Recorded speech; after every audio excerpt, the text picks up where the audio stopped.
রাসূলুল্লাহ, জাহালাতের কারণে অসংখ্য কন্যা সন্তানকে আমি নিজ হাতে দাফন করেছি, জীবিত কন্যা সন্তানগুলোকে আমি দাফন করেছি। একান্ত আপনজনের আপনারা জানেন, ওই সময় কন্যা সন্তান জন্মগ্রহণ করলে পিতারা অভিশপ্ত মনে করত, লজ্জিত হতো, সমাজে মুখ দেখাতে পারবে না মনে করত। এই কারণে তারা তাদের কলিজার টুকরা সন্তানগুলোকে জীবন্ত দাফন করত। ইতিহাসের মধ্যে এসেছে 40 থেকে 70 হাজার কন্যা সন্তানকে ওই সময় দাফন করা হয়েছিল। একান্ত ব্রাহ্মণরা দাহিয়াতুল কালবি বলছেন, আমার একজন কন্যা সন্তান, সে তার মায়ের পেটে যখন 8 মাস অথবা 9 মাস এমন অবস্থায় আমি দূর দেশে ব্যবসার কাজে চলে গেলাম, আর স্ত্রীকে বলে গেলাম যদি কন্যা সন্তান হয় আমি তো আসতে পারবো না, লোকজন নিয়ে তুমি নিজের কন্যা সন্তানকে জীবন্ত দাফন করে দেবে, আর যদি পুত্র সন্তান হয় তাহলে সন্তানটাকে লালন পালন করবে। একান্ত আপনজনরা এ নসিহত করে যখন সে দূর দেশে ব্যবসার জন্য চলে গেল, আল্লাহ নবী সাল্লাল্লাহু আলাইহি সাল্লামের সামনে বসে দাহিয়াতুল কালবি নামক সাহাবী ঘটনাটা বর্ণনা করেছেন। দাহিয়া বলছেন, ইয়া রাসূলুল্লাহ, ইয়া হাবিবাল্লাহ, আমি ব্যবসার কাজে যখন ব্যস্ত হয়ে পড়লাম, এর মধ্যে আমার কলিজার টুকরা সন্তান, একটা মেয়ে সন্তান হয়েছে। আমার স্ত্রী গোপনে সন্তানটাকে বাবার বাড়িতে রেখে লালিত পালিত করেছে। আমি ব্যবসা থেকে ফিরে এসেছি, আবার ব্যবসায় গিয়েছি, আমার আর মনে নাই কলিজার টুকরা সন্তানের কথা জিজ্ঞাসা করব। এমন একটা এর মধ্যে থেকে 8 বছর 7 বছর এরকম বছর পার হয়ে গেছে। এরকম বছর যখন পার হয়ে গেল, হঠাৎ একদিন দেখি বাড়ির মধ্যে একটা সুন্দর ফুটফুটে সুন্দরী মেয়ে বাড়ির মধ্যে ঘোরাফেরা করছে। আমি বললাম, এই সন্তানটা কার? আমার স্ত্রী আমার সাথে তার ভাইয়ের সন্তান বলে পরিচয় করিয়ে দিল। মেয়েটা কয়েকদিন থাকার কারণে মেয়ের প্রতি আমি একটু মায়ায় পড়ে গেলাম। সে যখন বারবার আমার সাথে উঠা বসা করছে, লেনদেন করছে, আমি তার মায়ায় পড়ে গিয়ে আমার স্ত্রীকে বললাম, এমন একটা মেয়ে সন্তান যদি আমাদের থাকতো, সেই মেয়েটাকে আমরা লালিত পালিত করে বড় করতাম, বিবাহ দিতাম, সম্মান দিয়ে এ সমাজের মধ্যে তাকে প্রতিষ্ঠিত করতাম। এমন কথাগুলো যখন আমি ইন্নাল হামদুলিল্লাহ নাহমাদুহু ওয়া নাস্তাঈনুহু ওয়া নাস্তাগফিরুহু ونعوذ بالله من شرور أنفسنا ومن سيئات أعمالنا من يهده الذي فلا مضل له ومن يضلل فلا هادي له ونشهد أن لا إله إلا الله وحده لا شريك له ونشهد أن سيدنا وسندنا وحبيبنا ومولانا محمدا عبده ورسوله الذي أرسله بالحق بشيرا ونذيرا وداعيا إلى الله بإذنه وسراجا منيرا فقد قال الله تعالى في كلامه المجيد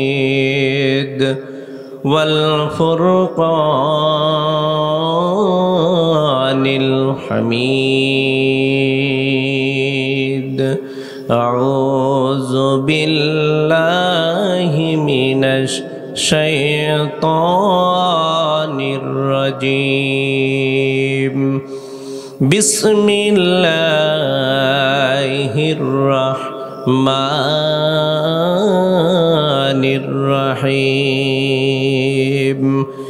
ما سلككم في سقر قالوا لم نك من المصلين ولم نك نطعم المسكين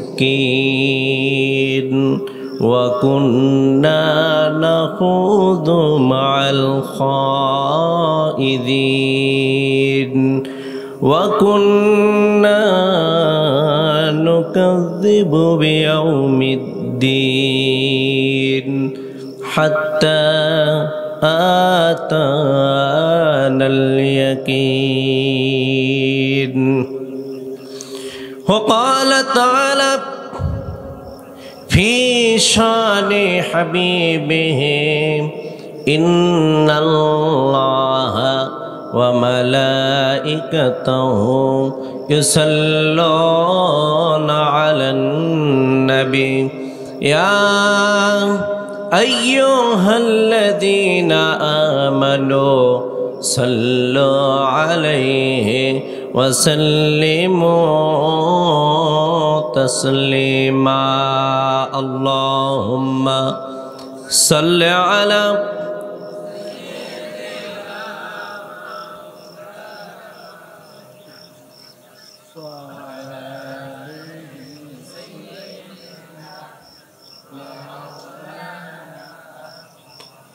একটু জিকির করিন লা ইলাহা ইল্লাল্লাহ জোরে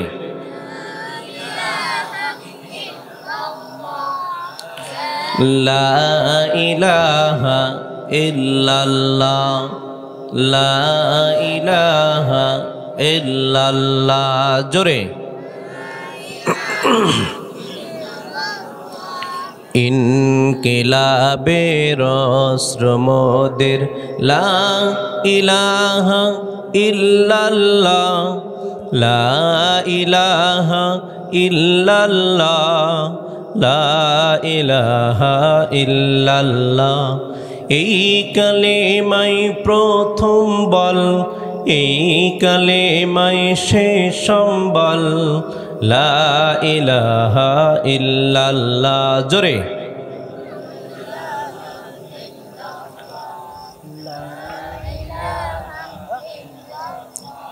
লা ইলাহা ইল্লাল্লাহ লা ইলাহা ইল্লাল্লাহ লা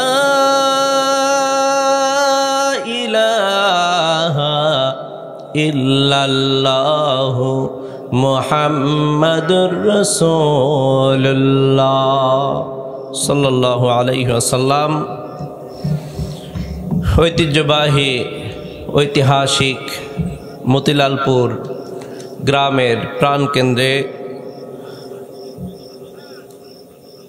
মতিলালপুর যুব সংঘের উদ্যোগে আয়োজিত আজকের এই তাফসিরুল কোরআন মাহফিলের সাহেবে সদর অত্র মাহফিলের সভাপতি জনাব উসমান গনি, উপস্থিত আজকের অনুষ্ঠানের বিশেষ মেহমান আমার স্নেহস্পদ একান্ত স্নেহস্পদ, যার কণ্ঠ তেজদীপ্ত, বাতিলের আতঙ্ক, আমার একান্ত স্নেহস্পদ জনাব হাফেজ মাওলানা এইচ.এম. আব্দুস সালাম। আল্লাহ পাক রব্বুল আলামিন তার হায়াতে বারাকা দান করুন, সকলে বলি আল্লাহুম্মা আমিন। সম্মানিত প্রধান অতিথি হিসাবে উপস্থিত থাকার কথা ছিল, কিন্তু উনি এখানে নাই। জনাব নাজমুল হুদা জিন্টু, চেয়ারম্যান ৮ নম্বর বাঁশবাড়িয়া ইউনিয়ন পরিষদ সহ বিশেষ মেহমানবৃন্দ, হজরত ওলামায়ে কেরাম, মুরব্বিয়ানে এরজাম, যুবক ভাইরা, স্নেহের কুচিকাচা পর্দার অন্তরালের মা এবং বোনেরা, আলোচনার শুরুতে আনুষ্ঠানিকভাবে সকলকে জানাই হৃদয় নিংড়ানো ভক্তিপূর্ণ সালাম এবং মোবারকবাদ। আসসালামু আলাইকুম ওয়া রাহমাতুল্লাহি ওয়া বারাকাতুহু। আমরা এ মাহফিলে আসতে পেরে খুশি না বেজার?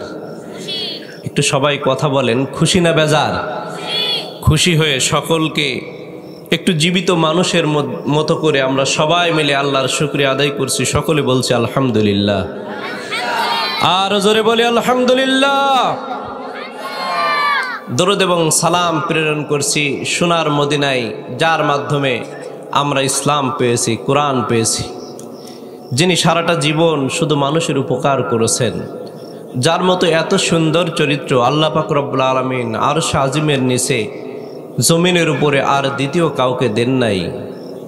যে নবী মানবতার কল্যাণ করেছেন, মানবতার ফেরিওয়ালা হয়ে মানুষের দ্বারে দ্বারে ঘুরেছেন, ভালো কথাগুলো মানুষের মাঝে বলতে গিয়ে আবার তাকে মার খেতে হয়েছে, রক্তাক্ত হতে হয়েছে। আপনারা জানেন তায়েফের ময়দান তার রক্তে রঞ্জিত হয়েছে, বদর উহুদ খন্দকে তার রক্ত ঝরেছে। কথা বলেন ঠিক না বেঠিক? সম্মানিত আপনজনেরা, সে নবীর প্রতি আমরা ভক্তির সাথে দরুদ এবং সালাম প্রেরণ করছি। সকলে বলছি সাল্লাল্লাহু আলাইহি ওয়াসাল্লাম। একান্ত প্রিয় আপনজনেরা, কোরআন থেকে যদি আমরা দুটি কথা শুনি, এতে আমাদের লাভ না লস? একটু সবাই কথা বলেন, লাভ না লস? আমরা লাভ পাওয়ার আশায় আমরা আমাদের জীবনের সব কিছু বাদ দিয়ে শুধু লাভের পিছনে দৌড়াই। আমি আপনাদের কাছে ভূমিকায় আরও বেশি লম্বা চওড়া কথা না বলে সরাসরি কোরআন থেকে আপনাদের সামনে অল্প কিছু কথা বলেই দোয়া করব কবরবাসীদের জন্যে। যেহেতু পাশেই কবরস্থান, এই গ্রামের যত মানুষ মারা গেছে তাদের জন্য আজকের অনুষ্ঠান থেকে দোয়া হবে। এটা আপনাদের জন্য খুশির সংবাদ না দুঃখের? আজকের এই অনুষ্ঠান হওয়ার পরেও কিছু দুর্ভাগা মানুষ এই কবরের মধ্যে আছে, যাদের সন্তানেরা জীবিত, তার মা এই কবরস্থানে শায়িত, বাবা কবরস্থানে শায়িত। আজকে কোরআনের মজমা তৈরি হয়েছে, তারপরেও এখানে এসে মায়ের জন্যে বাবার জন্যে দোয়া করবে, এরকম সন্তান পৃথিবীতে রেখে না যাওয়ার কারণে তাদের পিতামাতারা কবরের ভিতরে তারা খুবই কষ্টের মধ্যে আছে। এরকম কিছু পিতামাতা কবরবাসী এখানে আছে না নাই? কথা বলেন, আছে না নাই? সুতরাং আমাদের আত্মীয় স্বজনদের জন্য আমরা দোয়া করব, এটাই হচ্ছে আমাদের মূল উদ্দেশ্য। একান্ত প্রিয় আপনজনেরা, আমি আপনাদের সামনে যেই আয়াতগুলো তেলাওয়াত করেছি, আয়াতটি একটি খুবই পরিচিত সূরা আল মুদ্দাসসির থেকে। এই আয়াতগুলোর ভিতরে আল্লাহ পাক রব্বুল আলামিন যা বলেছেন তা হচ্ছে সাকর নামক জাহান্নাম একটা আছে। আপনারা জানেন আল্লাহ পাক রব্বুল আলামিন জান্নাত তৈরি করে রেখেছেন 8টি। কয়টি? আর জাহান্নাম কয়টি? 7টি। এই 7টির ভিতর থেকে একটি জাহান্নামের নাম হচ্ছে সাকর। এই সাকর নামক জাহান্নামে যাবে 4 শ্রেণীর মানুষ। কয় শ্রেণীর মানুষ? একটু কথা বলেন, না হলে বুঝাতে পারবো না, আমি বুঝতেও পারবো না। সম্মানিত আপনজনেরা, আপনারা আমার কলিজার ভাই, একজন ডাক্তারের কাছে আমরা যাই যখন শরীর অসুস্থ হয়। কথা ঠিক কিনা বলেন? আমাদের সমাজের মধ্যে অনেকে তারা বলে নিজেদেরকে আমরা আত্মার চিকিৎসক, আধ্যাত্মিকভাবে তারা মানুষকে চিকিৎসা দিয়ে থাকে। আর আলেম ওলামারা হচ্ছে জাতির সবচাইতে কঠিন কাজটা করেন, সেটা হচ্ছে ইমানের প্রেসক্রিপশন ইসলাম এবং কোরআন দিয়েছে। কথা বলেন ঠিক না বেঠিক? ইমান ছাড়া একটা মানুষের কোনো মূল্য নাই। সম্মানিত আপনজনেরা, তাই আমরা শুধু খুব স্বল্প সময়ে আমরা শুনতে চাই আল্লাহ পাক রব্বুল আলামিন সাকর নামক জাহান্নামের মধ্যে কাদেরকে দিবেন। এগুলো শুনে তারপরে বাড়িতে যাব। রাজি আছেন সবাই ইনশাআল্লাহ? রাজি আছেন তো ইনশাআল্লাহ? আল্লাহ পাক রব্বুল আলামিন কবুল করুন। সকলে বলি আল্লাহুম্মা আমিন। আর জোরে বলি আল্লাহুম্মা আমিন।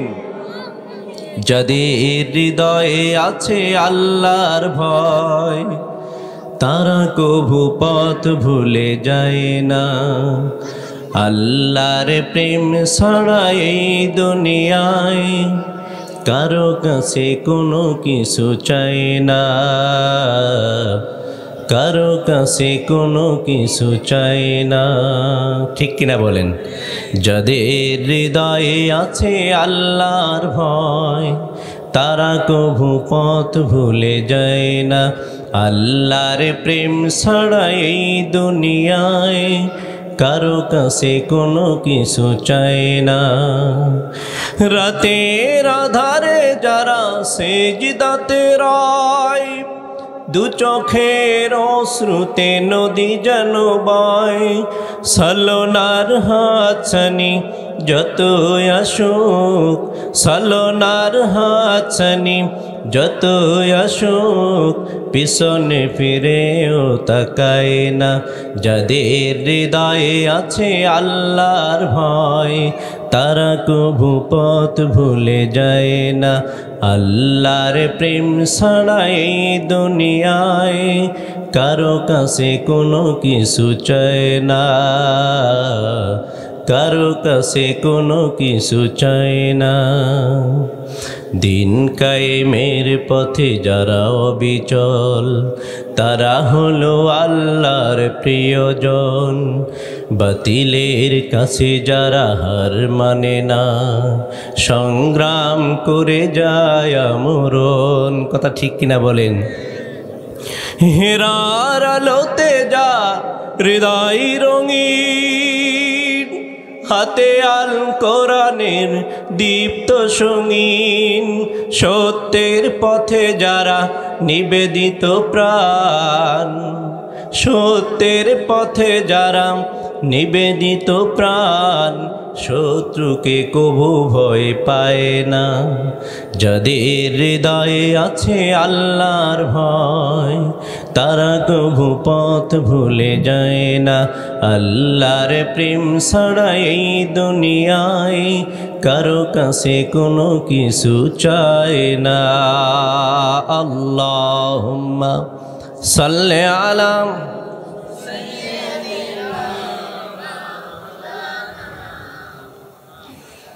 وعلى آل سيدنا মাওলানা মুহাম্মদ। প্রিয় হাজিরিন, আল্লাহ পাক রব্বুল আলামিন কুরআনুল কারীমের মধ্যে সূরা আল মুদ্দাসসির একেবারে ইসলামের প্রথম যুগে যখন মানুষ তাওহীদ বুঝতো না, নামাজ কি, রোজা কি, হজ কি, জাকাত কি, আল্লাহ আছেন এটা যাদের ধারণা ছিল না, এমনই একটা অন্ধকার বর্বর অসভ্য যুগে আল্লাহ পাক রব্বুল আলামিন তার প্রিয় হাবিবকে নবুয়ত দিয়ে যখন প্রেরণ করেছিলেন, তার নবুয়তের একেবারে শুরু লগ্নে আল্লাহ পাক রব্বুল আলামিন এই সূরাটি নাজিল করেছিলেন। চিৎকার করে বলেন সুবহানাল্লাহ। একান্ত বিরাপঞ্জনেরা, আল্লাহ সুবহানাহু ওয়া তাআলা বলেন, আল্লাহর নবী মানুষের কল্যাণের জন্যে মানুষের দ্বারে দ্বারে বিভিন্ন চিন্তা চেতনা নিয়ে ঘুরতে ঘুরতে যখন তার বয়স একটা পর্যায়ে পৌঁছিয়ে গেল, আল্লাহ পাক রব্বুল আলামিন ঐশী গ্রন্থ প্রেরণ করে দিলেন। যখন প্রথমে আল্লাহর নবীর কাছে হযরতে জিবরিল আমিন আসলো, আসার পরে বলল, ইকরা বিসমি রাব্বিকাল্লাযী খলাক। আল্লাহর নবী বললেন, ও ভাই জিবরাইল, আমি তো পড়তে জানি না। তিনি জানতেন না এটা জিবরাইল, কিন্তু যিনি বলছেন তাকে তিনি বললেন, আমি তো পড়তে পারি না, লা আনা বিকারিব, আমি তো পড়তে পারি না। হযরতে জিবরিল আমিন তাকে জোর করে নিজের বুকের সাথে জড়িয়ে ধরলেন আর বললেন, তুমি পড়ো। আবার তিনি বললেন, আমি পড়তে পারি না। আবার তাকে বুকের সাথে জড়িয়ে ধরে তারপরে বললেন, তুমি পড়ো, ইকরা বিসমি রাব্বিকাল্লাযী খলাক। আল্লাহর নবী সাল্লাল্লাহু আলাইহি সাল্লাম তেলাওয়াত করে ফেললেন। তেলাওয়াত করার পরে অত্যন্ত ভীত সন্ত্রস্ত হয়ে তার এত ভয় পেয়ে গেলেন, ভয়ের চোটে জ্বর চলে আসলো। আল্লাহর নবী সাল্লাল্লাহু আলাইহি সাল্লাম বাড়িতে আসলেন। হযরতে খাদিজা রাদিয়াল্লাহু তাআলা আনহাকে বললেন, জাম্মিলুনি, তুমি আমাকে কম্বল দিয়ে ঢেকে দাও, আমাকে কম্বল আচ্ছাদিত করো, আমি ভয় পেয়েছি, আমার জ্বর এসেছে, প্রচণ্ডভাবে আমি কাঁপতেছি, সুতরাং তুমি আমাকে কম্বল দিয়ে ঢেকে দাও। আল্লাহর নবী সাল্লাল্লাহু আলাইহি সাল্লাম যখন কম্বল মুড়ি দিয়ে শুয়ে আছেন, কম্বল মুড়ি দিয়ে শুয়ে থাকার কারণে আল্লাহ পাক রব্বুল আলামিন কুরআনুল কারীমের আয়াত নাজিল করে দিয়ে বললেন, ইয়া আইয়ুহাল মুদ্দাসসির কুম ফাআনজির ওয়া রাব্বাকা ফাকাব্বির। ও আমার নবী, আমি তোমাকে বসে থাকার জন্যে, শুয়ে থাকার জন্যে প্রেরণ করে নাই, আমি আল্লাহ পাক রব্বুল আলামিন তোমাকে প্রেরণ করেছি। এই পৃথিবীর মানুষগুলো সব তো জাহান্নামমুখী হয়ে যাচ্ছে, তারা তো জাহান্নামী হয়ে যাচ্ছে। সুতরাং জাহান্নাম থেকে বাঁচানোর জন্যে আল্লাহ পাক রব্বুল আলামিনের প্রশংসা তাদের কানের মধ্যে পৌঁছিয়ে দেওয়ার জন্যে আমি আল্লাহ পাক রব্বুল আলামিন তোমাকে সৃষ্টি করেছি, তোমাকে নবী বানিয়েছি। চিৎকার করে বলেন সুবহানাল্লাহ, আরো জোরে বলেন আল্লাহু আকবার।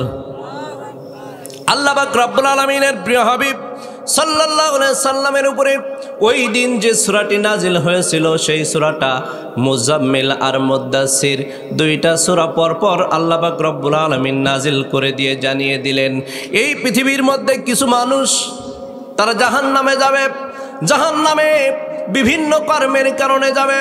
আল্লাহ সুবহানাহু ওয়া তাআলা কুরআনুল কারীমের মধ্যে বললেন, এক শ্রেণীর মানুষ আছে তারা সাকার নামক জাহান্নামের মধ্যে যাবে। এদের সাথে জাহান্নামীরা আর জাহান্নামীরা জান্নাতীরা যখন জান্নাতে চলে যাবে, তখন ওই জান্নাতীরা জিজ্ঞাসা করবে, আমরা দুনিয়ার মধ্যে পাশাপাশি তো অনেক মানুষ ছিলাম, অনেককে চিনতাম, তাদের অবস্থা আজকে কি আল্লাহ আমরা একটু দেখতে চাই। ফি জান্নাতি ইয়াতাসাআলুন, আল্লাহ পাক রব্বুল আলামিন কুরআনুল কারীমের মধ্যে কোট করে দিয়ে বললেন, জান্নাতীরা আল্লাহর কাছে বলবে, গো আল্লাহ, আমার অমুক ভাইকে আমি তো চিনতাম, সে ভাইয়ের কি অবস্থা আমি একটু জানতে চাই। তখন জান্নাতীদের প্রশ্নের উত্তরে আল্লাহ বলবেন, তুমি দেখো। তারপরে দেখানো হবে এই পৃথিবীতে পরিচিত আপনার বাড়ির কাছের মানুষ ছিল, হাজী সাহেব ছিল, বড় আলেম ছিল, অনেক দামি মানুষ ছিল, টাকা পয়সার মালিক ছিল। এই মানুষগুলোকে যখন চিন্তা করে ওই জান্নাতি আল্লাহর দরবারে বলবে, আল্লাহ আমি তার সম্পর্কে জানতে চাই, আল্লাহ পাক রব্বুল আলামিন তখন তাকে দেখাবেন। দেখানোর পরে তাকে জিজ্ঞাসা করবেন, আজকে তুমি জাহান্নামের মধ্যে কেন আসলে? মা সালাকাকুম ফি সাকার, কোন কারণে জাহান্নামের মধ্যে চলে আসলে? সাকার নামক জাহান্নামের মধ্যে তুমি কেন আসলে? এই প্রশ্নের উত্তরে জাহান্নামী ব্যক্তিটা কেঁদে কেঁদে আল্লাহর কাছে বলবে, আর ওই ব্যক্তিও শুনবে।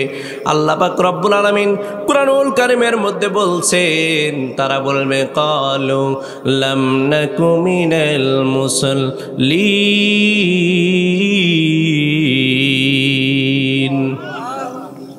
একটু হৃদয় দিয়ে বলা যাবে না আল্লাহু আকবার? আরো জোরে বলেন আল্লাহু আকবার। একান্ত প্রিয় বন্ধুরা, কি সুন্দর কথা আল্লাহ পাক রব্বুল আলামিন কুরআনুল কারীমের মধ্যে জানিয়ে দিলেন। ওই জাহান্নামীরা তখন কেঁদে কেঁদে বলবে, ভাই দুনিয়ার মধ্যে আমিও তো তোমাকে চিনতাম, তুমি জীর্ণ শীর্ণ একটা জামা গায়ে দিতে, তুমি তো গরিব মানুষ ছিলে, কোনো সময় মসজিদের মুয়াজ্জিনি করেছো, কোনো সময় রিক্সা চালিয়েছো, কোনো সময় দিন মজুর ছিলে। এত অভাবী মানুষ থাকার পরেও দুনিয়ার মধ্যে তুমি 5 ওয়াক্ত নামাজ তো ছেড়ে দাও নাই, কিন্তু আমি লাম নাকু মিনাল মুসাল্লিন, দুনিয়ার মধ্যে নামাজি ছিলাম না। নামাজ না পড়ার কারণে আল্লাহ পাক রব্বুল আলামিন আমাকে সাকার নামক জাহান্নামের মধ্যে ঢুকিয়ে দিয়েছে, আমি জাহান্নামের মধ্যে চলে এসেছি। আল্লাহ পাক রব্বুল আলামিন এরপরে আবার আরেক ধাপ আগিয়ে গিয়ে বলছেন, যারা বেনামাজি থাকবে তারা তো যাবেই জাহান্নামের মধ্যে। এক শ্রেণীর নামাজিকেও আল্লাহ পাক রব্বুল আলামিন জাহান্নামের মধ্যে দিয়ে দিবেন। আল্লাহ পাক রব্বুল আলামিন কুরআনুল কারীমে সতর্ক করে দিয়ে বলছেন, ফাওয়াইলুল লিল মুসাল্লিন আল্লাযীনা হুম আন সালাতিহিম সাহুন। আল্লাহ পাক রব্বুল আলামিন বলেন, দুনিয়ার মধ্যে এমন কিছু নামাজি আছে যারা নিজেদের নামাজ সম্পর্কে গাফেল। ওই বেনামাজিরা সেদিন জাহান্নামের মধ্যে চলে যাবে। জাহান্নামের মধ্যে যাওয়ার পরে জান্নাতীদেরকে দেখে দেখে তারপরে কাঁদতে থাকবে, চিৎকার করে কাঁদবে, নিজের আঙুলগুলো চিবিয়ে চিবিয়ে খাবে, কলিজা পর্যন্ত ব্যথায় ব্যথিত হয়ে যাবে, এত চিৎকার করবে, কিন্তু জাহান্নাম থেকে আর তো তাকে বের করা হবে না। একান্ত আপনজনেরা, এরপরে আরেক অপরাধী সেই অপরাধীরা কি অপরাধ করেছিল? আল্লাহ পাক রব্বুল আলামিন বলছেন ওয়া কুন্না ওয়া লাম নাকু নুতঈমুল মিসকিন। দ্বিতীয় অপরাধ তাদের ছিল তারা এতিম মিসকিনদের খাবার দেয় নাই। পৃথিবীর মধ্যে এমন মানুষ আছে না নাই এতিম মিসকিনদের খাবার মেরে খায়? এরকম সমাজের মানুষ আছে না নাই? ভাই মরে গেছে ভাতিজাদের অধিকার বুঝে দেয় না, সমাজের মধ্যে আছে না নাই? একটু কথা বলেন। রাগ করছেন? কষ্ট পাচ্ছেন? আমি কি বানিয়ে বলছি? কোরআন থেকে শোনাচ্ছি, একেবারে বাড়ি গিয়ে দেখে নেবেন।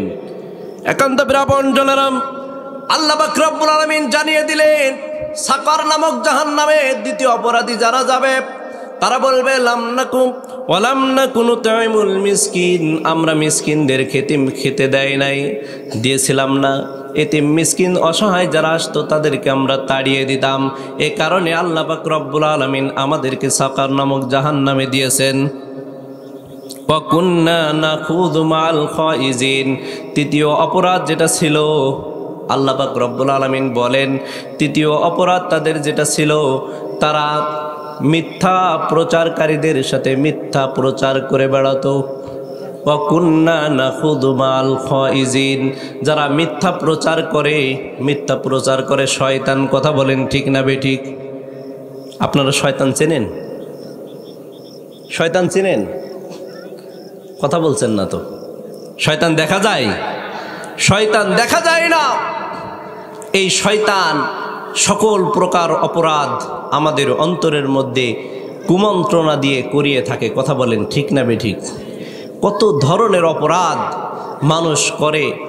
এই অপরাধ মানুষের অন্তরের মধ্যে করানোর দায়িত্ব যে ব্যক্তি নিয়েছে সেটার নাম হচ্ছে শয়তান।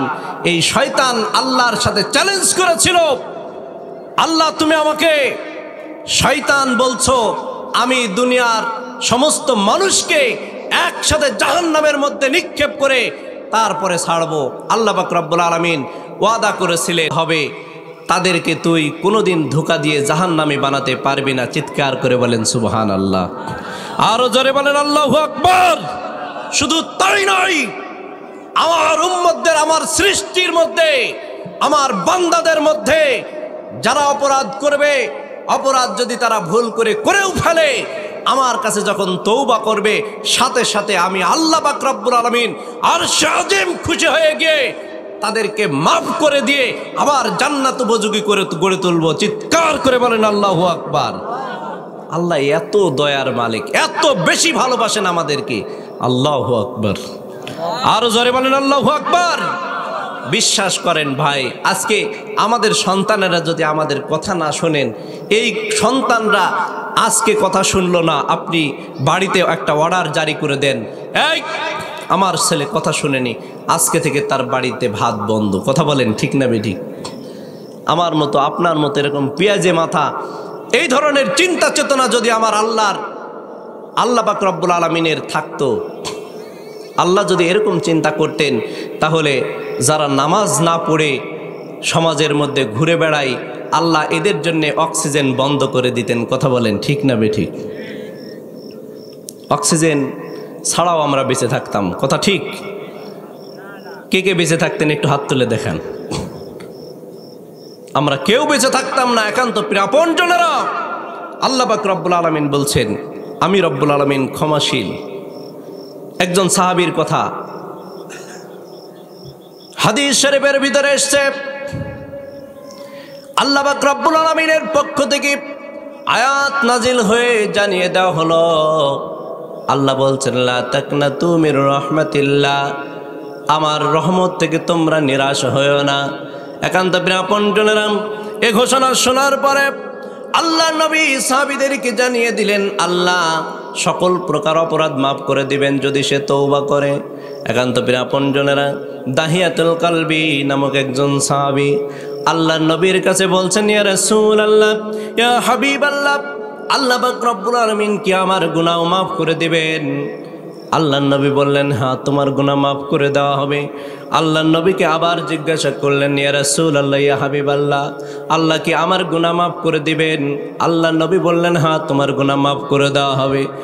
আল্লাহ আবার জিজ্ঞাসা করলেন, তিনবার যখন জিজ্ঞাসা করা হলো, দাহিয়াতুল কলবির দিকে আল্লাহর নবী তাকিয়ে বলছেন, ও দাহিয়া, তুমি কি অপরাধ করেছো যে অপরাধের কারণে আমি একই কথা বারবার রিপিট করছি, কিন্তু তুমি আমার কাছে জিজ্ঞাসা করছো?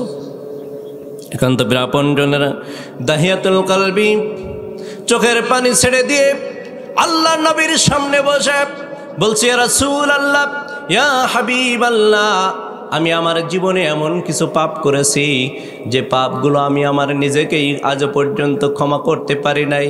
আল্লাহ আমার এই পাপগুলো কি ক্ষমা করে দেবে নাকি? আল্লাহ নবী আরো বেশি আগ্রহ নিয়ে বললেন, কি অপরাধ করেছো তুমি আমাকে একটু শুনিয়ে দাও। দাহিয়াতুল কলবি আল্লাহ নবীর সামনে বসে ওই ঘটনাটা তিনি বলা শুরু করলেন। বললেন, ইয়া রাসূলুল্লাহ, জাহালাতের কারণে অসংখ্য কন্যা সন্তানকে আমি নিজ হাতে দাফন করেছি, জীবিত কন্যা সন্তানগুলোকে আমি দাফন করেছি। একান্ত আপনজনের আপনারা জানেন, ওই সময় কন্যা সন্তান জন্মগ্রহণ করলে পিতারা অভিশপ্ত মনে করত, লজ্জিত হতো, সমাজে মুখ দেখাতে পারবে না মনে করত। এই কারণে তারা তাদের কলিজার টুকরা সন্তানগুলোকে জীবন্ত দাফন করত। ইতিহাসের মধ্যে এসেছে 40 থেকে 70 হাজার কন্যা সন্তানকে ওই সময় দাফন করা হয়েছিল। একান্তে ব্রাহ্মণরা দাহিয়াতুল কলবি বলছেন, আমার একজন কন্যা সন্তান, সে তার মায়ের পেটে যখন 8 মাস অথবা 9 মাস এমন অবস্থায় আমি দূর দেশে ব্যবসার কাজে চলে গেলাম, আর স্ত্রীকে বলে গেলাম যদি কন্যা সন্তান হয় আমি তো আসতে পারবো না, লোকজন নিয়ে তুমি নিজের কন্যা সন্তানকে জীবন্ত দাফন করে দেবে, আর যদি পুত্র সন্তান হয় তাহলে সন্তানটাকে লালন পালন করবে। একান্ত আপনজনরা এ নসিহত করে যখন সে দূর দেশে ব্যবসার জন্য চলে গেল, আল্লাহর নবী সাল্লাল্লাহু আলাইহি সাল্লামের সামনে বসে দাহিয়াতুল কলবি নামক সাহাবী ঘটনাটা বর্ণনা করেছেন। দাহিয়া বলছেন, ইয়া রাসূলুল্লাহ, ইয়া হাবিবাল্লাহ, আমি ব্যবসার কাজে যখন ব্যস্ত হয়ে পড়লাম, এর মধ্যে আমার কলিজার টুকরা সন্তান, একটা মেয়ে সন্তান হয়েছে। আমার স্ত্রী গোপনে সন্তানটাকে বাবার বাড়িতে রেখে লালিত পালিত করেছে। আমি ব্যবসা থেকে ফিরে এসেছি, আবার ব্যবসায় গিয়েছি, আমার আর মনে নাই কলিজার টুকরা সন্তানের কথা জিজ্ঞাসা করব। এমন একটা এর মধ্যে থেকে 8 বছর 7 বছর এরকম বছর পার হয়ে গেছে। এরকম বছর যখন পার হয়ে গেল, হঠাৎ একদিন দেখি বাড়ির মধ্যে একটা সুন্দর ফুটফুটে সুন্দরী মেয়ে বাড়ির মধ্যে ঘোরাফেরা করছে। আমি বললাম, এই সন্তানটা কার? আমার স্ত্রী আমার সাথে তার ভাইয়ের সন্তান বলে পরিচয় করিয়ে দিল। মেয়েটা কয়েকদিন থাকার কারণে মেয়ের প্রতি আমি একটু মায়ায় পড়ে গেলাম। সে যখন বারবার আমার সাথে উঠা বসা করছে, লেনদেন করছে, আমি তার মায়ায় পড়ে গিয়ে আমার স্ত্রীকে বললাম, এমন একটা মেয়ে সন্তান যদি আমাদের থাকতো, সেই মেয়েটাকে আমরা লালিত পালিত করে বড় করতাম, বিবাহ দিতাম, সম্মান দিয়ে এ সমাজের মধ্যে তাকে প্রতিষ্ঠিত করতাম। এমন কথাগুলো যখন আমি আমার স্ত্রীকে বললাম, আমার স্ত্রী সুযোগ বুঝে গভীর রাত্রিতে আমার সাথে সত্যটা স্বীকার করে বলল, প্রাণের স্বামী রে, আমাদের যে সন্তান হয়েছিল তুমি জানতেও চাও নাই, আমিও তোমাকে জানাই নাই। আমাদের সেই সন্তান কোনো মৃত সন্তান হয় নাই বা পুত্র সন্তান হয় নাই। আমাদের কলিজার টুকরা আজকের এই মেয়েটি সেদিন জন্মগ্রহণ করেছিল, যার কারণে আমি তাকে পেলে পুষে বড় করব বলে বাবার বাড়িতে রেখে এসেছিলাম। এটা তো আর কেউ নয়, ও দাহিয়া, এটাই হচ্ছে তোমার কলিজার টুকরা, সেই নয়নের পুতুলি, তোমার কলিজার টুকরা কন্যা সন্তান। আল্লাহ নবীর সামনে বসে দাহিয়াতুল কলবি বলছে। এ কথা শোনার সাথে সাথে আমার ভিতর থেকে মায়া, মমতা, মোহাব্বত গুলো সব দূর হয়ে চলে গেল। আর আমার ভিতরে এমন একটা শয়তানি কাজ করলো, যে শয়তানিটা শোনার পরে আমি নিজেও আমার নিজেকে ক্ষমা করতে পারি না। আমার বিবেকবোধ হারিয়ে গেল। আমি চিন্তা করতে লাগলাম, এই মেয়ে যদি আজকে সমাজের মধ্যে বড় হয়, আমার সামনে ধর্ষণ করা হবে, আমার সমাজের মধ্যে মান ক্ষুণ্ণ হবে। এই মেয়েটাকে তো রাখা যাবে না, কিভাবে মারা যায়, কিভাবে হত্যা করা যায়, পরিকল্পনা আঁটতে শুরু করলাম।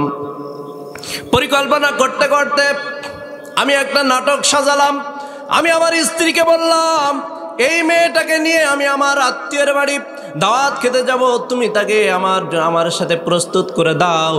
একান্ত প্রিয় আপনজনেরা গভীরভাবে লক্ষ্য করুন, কলিজা দিয়ে অনুভব করার চেষ্টা করুন। নিজের ঔরসজাত কলিজার টুকরা সন্তান, কন্যা সন্তান হওয়ার কারণে এই কলিজার টুকরা সন্তানের প্রতি তার মায়া মহব্বত না থেকে মেয়েটাকে সে হত্যা করবে কিভাবে, সেটা সে নিজেই পরিকল্পনা গ্রহণ করছে। একান্ত প্রিয় আপনজনেরা এই কলিজার টুকরা সন্তানকে মারার জন্যে নাটক তৈরি করলো। দাওয়াত খেতে যাওয়ার নাম করে সাজিয়ে গুছিয়ে মেয়েটাকে বাড়ি থেকে বের করে নিয়ে আসলো। গভীর বন জঙ্গল গাছপালা পার হয়ে অনেক দূর দূরান্তে চলে যাচ্ছে। মেয়েটা বারবার বলছে, আমার আব্বু গো, আমার প্রাণের আব্বু গো, কোথায় আমরা দাওয়াত খেতে যাচ্ছি, আর কত দূর। হাঁটতে হাঁটতে গভীর জঙ্গলের মধ্যে চলে গেল। গভীর জঙ্গলের মধ্যে যাওয়ার পরে দাহিয়াতুল কলবি বলে, ইয়া রাসূলুল্লাহ, ইয়া হাবিবাল্লাহ, আমি গভীর জঙ্গলের মধ্যে একটা গর্ত খনন করা শুরু করলাম। গায়ের ঘামগুলো ঝরে ঝরে পড়ছে। আর ওই যখন গর্তগুলো আমি খুঁড়ছিলাম, অল্প অল্প একটু মাটি আমার দাড়িতে মুখে এসে পড়ছিল। ছোট্ট ছোট্ট কচি কচি হাত দ্বারা আমার কলিজার টুকরা কন্যা সন্তান সেই মাটিগুলো ঝেড়ে ঝেড়ে ফেলে দিচ্ছিল আর বলছিল, আব্বা তুমি এখানে কেন গর্ত করছো, তুমি এই গর্তগুলো কেন করছো। এরকম বিভিন্ন দুষ্ট মিষ্ট কথা বলে আমাকে বারবার আকৃষ্ট করার জন্য চেষ্টা করেছে। ইয়া রাসূলুল্লাহ, ইয়া হাবিবাল্লাহ, তার কোনো কথা আমার কলিজা পর্যন্ত স্পর্শ করল না। আমি আমার কাজ অব্যাহত রাখলাম। এই কলিজার টুকরা সন্তানের প্রতি আমার কোনো মায়া তৈরি হলো না।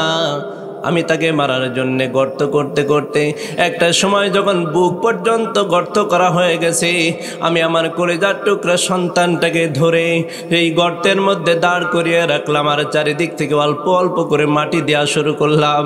যখন অল্প মাটি দেই, আমার না কলিজার টুকরা সন্তান আমাকে জিজ্ঞাসা করেছিল, আব্বাজি আপনি কেন আমার গায়ে মাটি দিচ্ছেন? এই কলিজার টুকরা সন্তানের উত্তরে আমি বলেছিলাম, আমি তোমার সাথে একটু খেলা করছি, আমি তোমার সাথে একটু মস্করা করছি, আমি তোমার সাথে একটু মায়া একটু মজা করছি।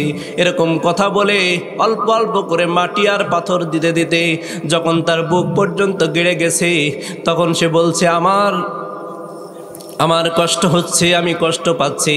তখন সে বলছে, আমি বুঝতে পেরেছি এতক্ষণ পর্যন্ত যা কিছু করেছো সবগুলো আমাকে হত্যা করার জন্য তুমি পরিকল্পনা করেছো।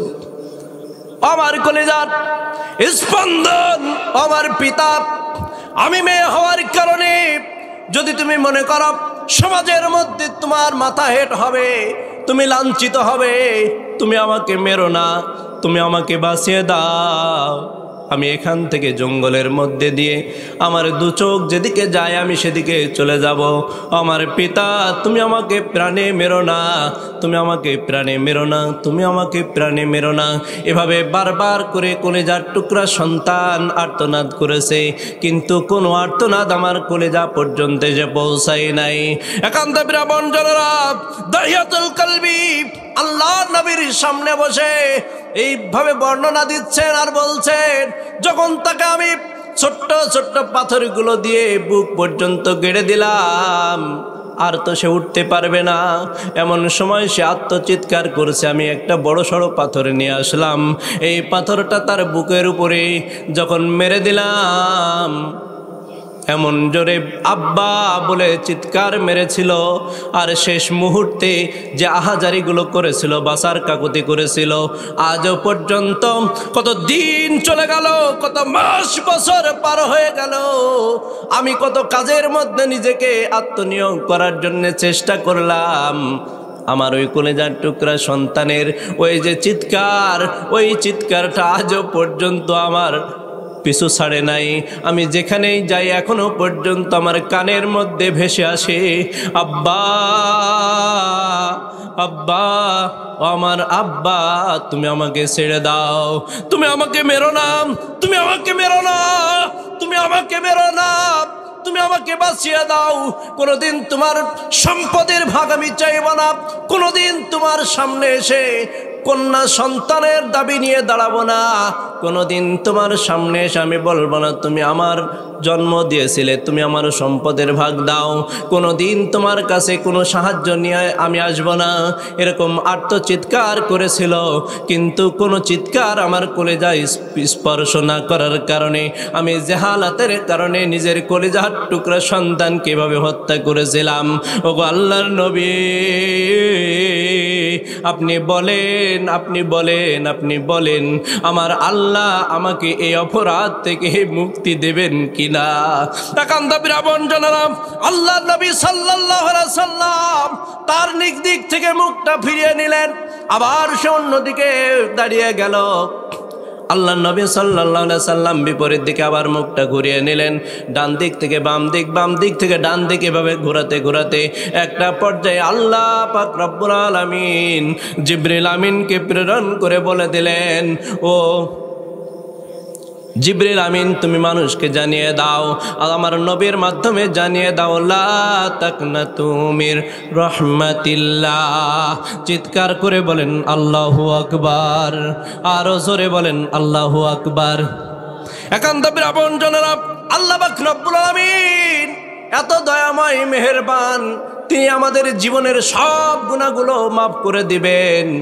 আল্লাহ বললেন, এরপরে কিছু মানুষ আছে সমাজের মধ্যে, তাদের এত বড় পাপ তাকে মাফ করে দেওয়া হয়েছে, কিন্তু কিছু মানুষ আছে যাদের পাপ মাফ করা হবে না।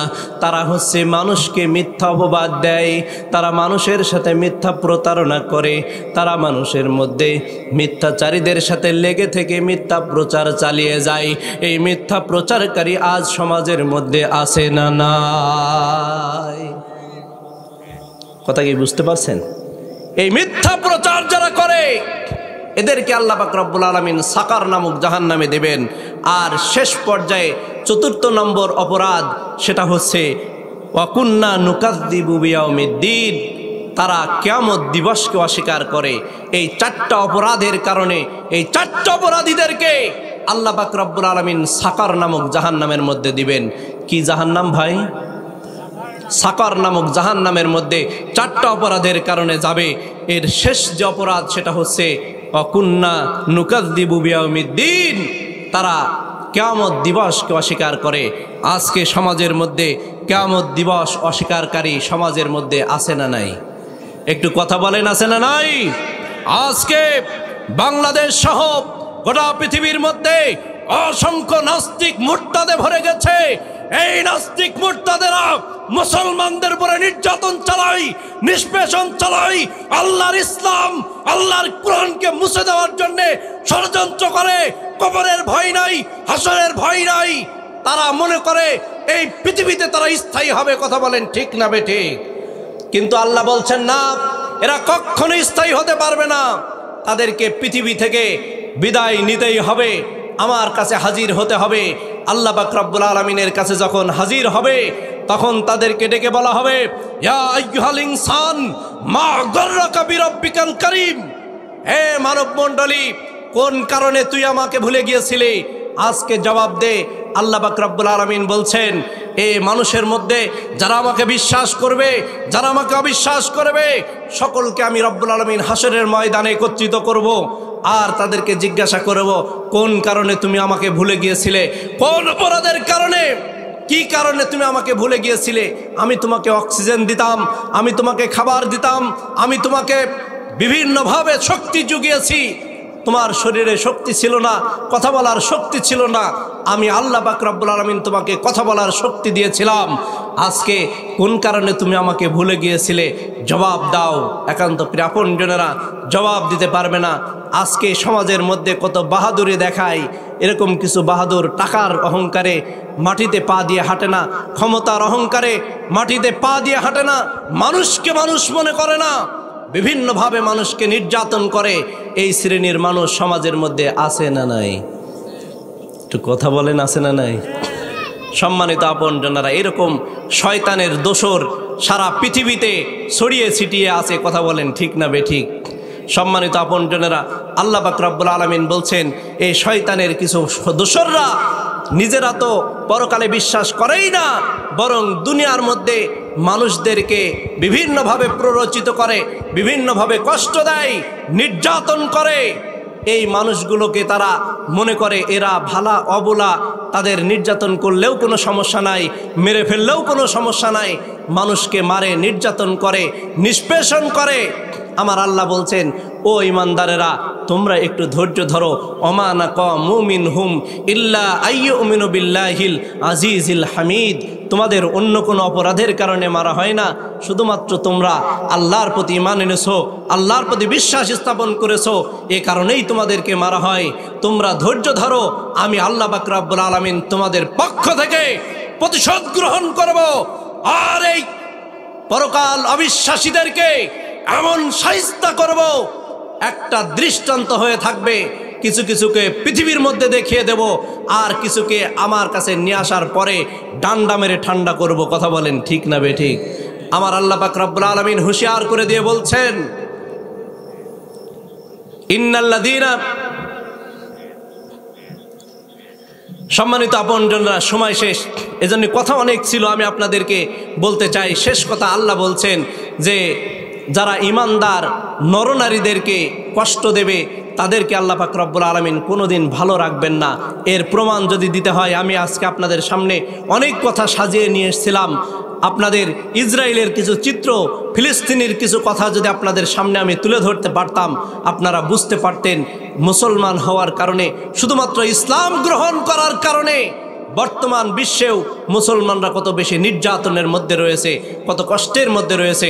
সম্মানিত আপনজনেরা, যাই হোক, ছোট্ট পরিসরে আপনাদের সামনে কোরআন থেকে আপনাদের খেদমতে যেই আয়াতগুলো পেশ করেছি, আল্লাহ আমি সহ আমাদের সকলকে বাস্তব জীবনে আমল করার তৌফিক দিন। সকলে বলি আল্লাহুম্মা আমিন।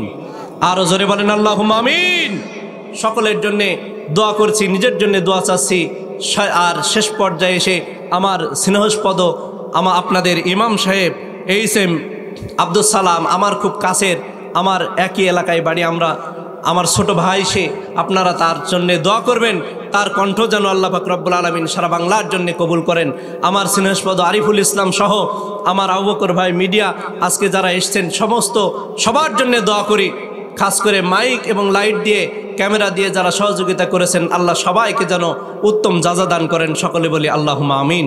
আরো জোরে বলেন আল্লাহুম্মা আমিন। এখনই আমরা কবরবাসীদের জন্য দোয়া করব। দোয়ার আগে সবাই একবার সূরা ফাতিহা, কয়েকবার দুরুদে ইব্রাহিম আর সূরা ইখলাস 3 বার এগুলো পাঠ করে আমরা দোয়া করব ইনশাআল্লাহ।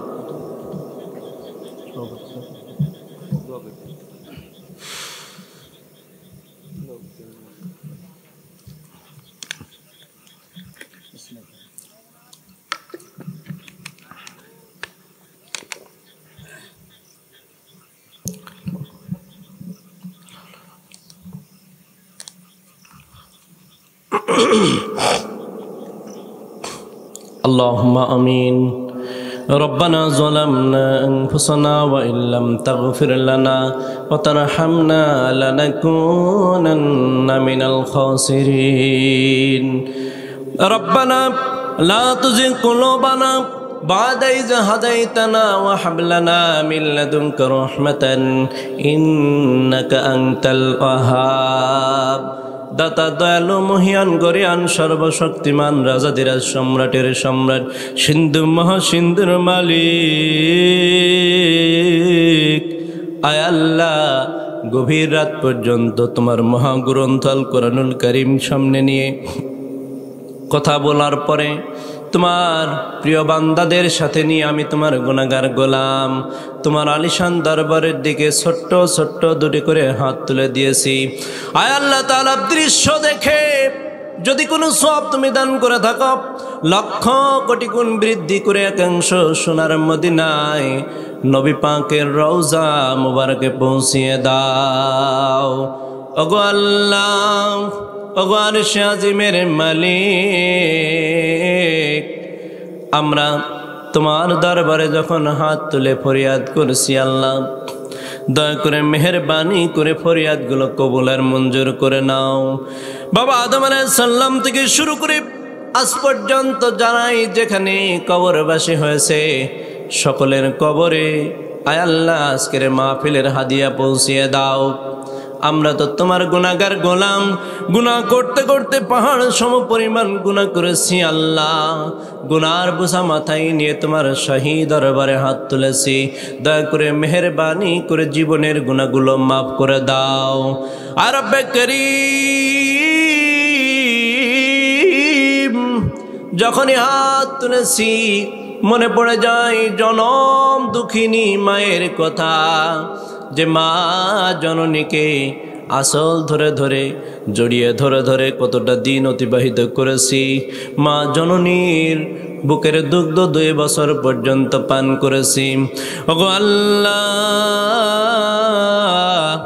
যে মা জননী ছাড়া নিজের জীবনকে কল্পনাও করতে পারতাম না, যে আব্বাজান ছাড়া আমাদের কোনো অবলম্বন ছিল না, ওই মা আর আব্বা পৃথিবী থেকে বিদায় নিয়ে চলে গেল। কতটা দিন পার হয়ে গেছে, মায়ের কাছে মায়ের কোনো খবর আমাদের কাছে এসে পৌঁছায় না, আব্বার কোনো খবর আমাদের কাছে এসে পৌঁছায় না। আল্লাহ, পৃথিবীর এক প্রান্ত থেকে চিৎকার মারলে অন্য প্রান্তে শোনা যায়। এমন একটা ডিজিটাল যুগে মা জননী পাশে শায়িত, আব্বাজান কবরের মধ্যে শুয়ে রয়েছে খুব অল্প একটু দূরেই, কিন্তু মা জননীর সাথে আর দেখা করার কোনো সুযোগ হয় না। আব্বাজানের কোনো খবর আমাদের কাছে এসে পৌঁছায় না। তাই তোমার আলিশান দরবারের দিকে হাত তুলে ফকিরের মতো করে বলছি, রব্বির হামহুমা কামা রব্বায়ানা সগীরা, আকুর রব্বির হামহুমা কামা রব্বায়ানা সগীরা। ছোট্টবেলায় মা জননী আর আব্বাজান যেভাবে আমাদেরকে লালন পালন করেছিলেন, ওগো আল্লাহ, তুমি তোমার রহমতের কোলে পিতামাতাদেরকে সেভাবেই লালন পালন করো। দাদা দাদি, নানা নানি, শ্বশুর শাশুড়ি, আত্মীয় স্বজন যারা গহীন কবরে চলে গেছে তাদেরকে মাফ করে দাও। ওগো আল্লাহ, গোটা বিশ্বের মুসলমানদের উপরে কত নির্যাতন নিষ্পেষণ চলছে। রব্বুল আলামিন ফিলিস্তিনের মা বোনদেরকে মারতে মারতে শেষ করে দিল। 40,000 মুসলমান নরনারীকে ইসরায়েল হত্যা করলো। আল্লাহ, পৃথিবীর কেউ তাদের পাশে দাঁড়ায় না, বরং মুসলমানদেরকে সন্ত্রাসী বলে আরো হত্যা করেছে।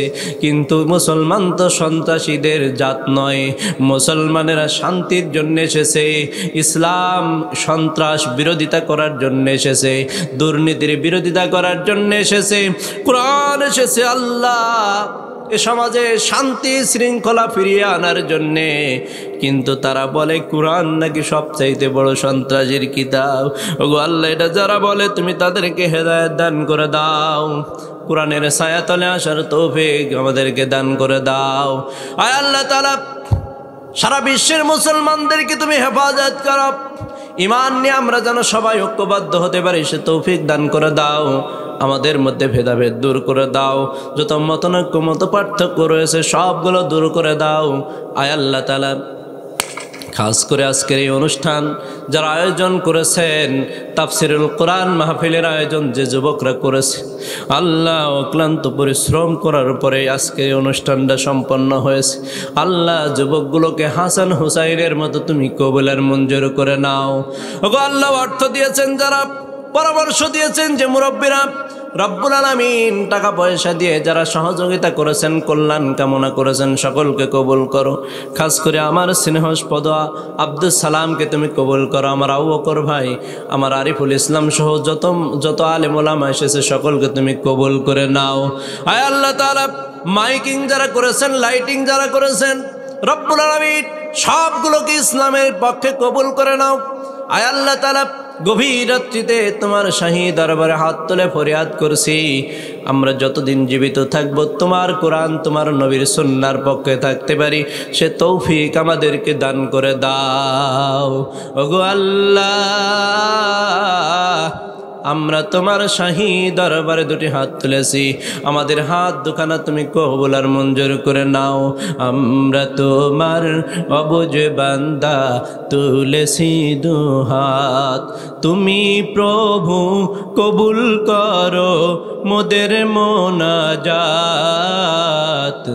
আমরা তোমার অবুঝ বান্দা তুলেছি দুহাত। টাকা কড়ি গাড়ি বাড়ি আর না কিছু চাই, তোমার দিনের ঝান্ডা উঁচু দেখতে যেন পাই। দেখতে দেখতে হয়ে যেন শেষ আমারি হায়াত। আমরা তোমার অবুঝ বান্দা তুলেছি দুহাত। আর রব্বে করিম, আমরা যতদিন জীবিত থাকবো তোমার কোরআন, তোমার নবী, তোমার সুন্নাহর পক্ষে থাকতে পারি সে তৌফিক দান করো। আর যখন মৃত্যুবরণ করব আমাদের সকলের জবান থেকে জারি করে দিও লা ইলাহা ইল্লাল্লাহু মুহাম্মাদুর রাসূলুল্লাহ।